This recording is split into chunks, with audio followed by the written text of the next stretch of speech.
প্রথিতযশা কবি ও জাতীয় পুরস্কারপ্রাপ্ত শিক্ষক মুকুন্দ বিহারী বিশ্বাসের স্মরণে শ্রদ্ধাঞ্জলি অনুষ্ঠানের আয়োজন। পুরুলিয়ার হরিপদ সাহিত্য মন্দিরের সৃজন ছায়া কক্ষে বাংলা সংস্কৃতি বল সভার উদ্যোগে এই অনুষ্ঠানের আয়োজন করা হয়। এদিনের অনুষ্ঠানে উপস্থিত ছিলেন জেলার বিশিষ্ট কবি, সাহিত্যিক, শিল্পী ও মুকুন্দ বিহারী বিশ্বাসের অনুরাগীরা। এদিন তার ছবিতে মালা ও প্রদীপ জ্বালিয়ে অনুষ্ঠানের সূচনা করা হয়। অনুষ্ঠানে কবি মুকুন্দ বিহারী বিশ্বাসের সাহিত্যকর্ম, তার লেখনীর বৈশিষ্ট্য এবং বাংলা সাহিত্য জগতে তার অবদান তুলে ধরা হয়। শুধু তাই নয়, শিক্ষা ও সংস্কৃতির ক্ষেত্রে তার অবদান মনে করে স্মৃতিচারণ করা হয়। অনুষ্ঠানে উপস্থিত ছিলেন প্রাক্তন পুলিশ কর্তা অরিন্দম আচার্য।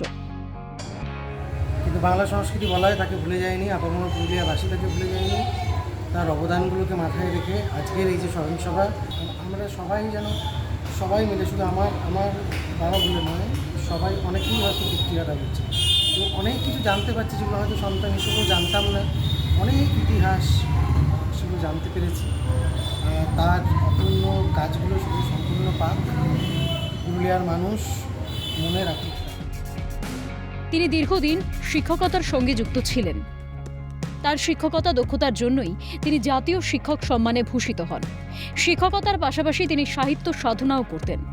আর এই দুয়ের মাধ্যমে সমাজে তিনি আলোকবর্তিকা জ্বালিয়ে গিয়েছেন, তা চিরস্মরণীয়। তার সাহিত্য সাধনা ও শিক্ষাক্ষেত্রে অবদান পুরুলিয়া সাংস্কৃতিক পরিমণ্ডলে আজও অক্ষত। বাংলা সংস্কৃতি বলয় তার প্রতিষ্ঠাতা এবং তার পুরুলিয়া শাখার অভিভাবক ছিলেন মুকুন্দবাবু।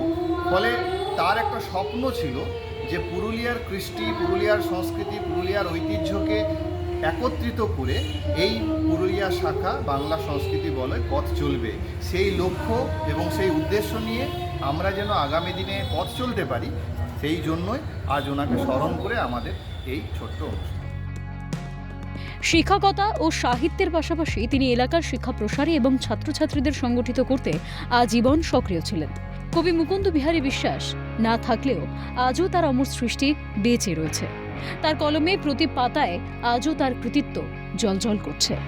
আজও পুরুলিয়া তথা গোটা বঙ্গবাসীর হৃদয়ে অমর রয়েছেন জাতীয় শিক্ষক। পুরুলিয়া থেকে দীপক রামের রিপোর্ট, ক্যালকাটা নিউজ।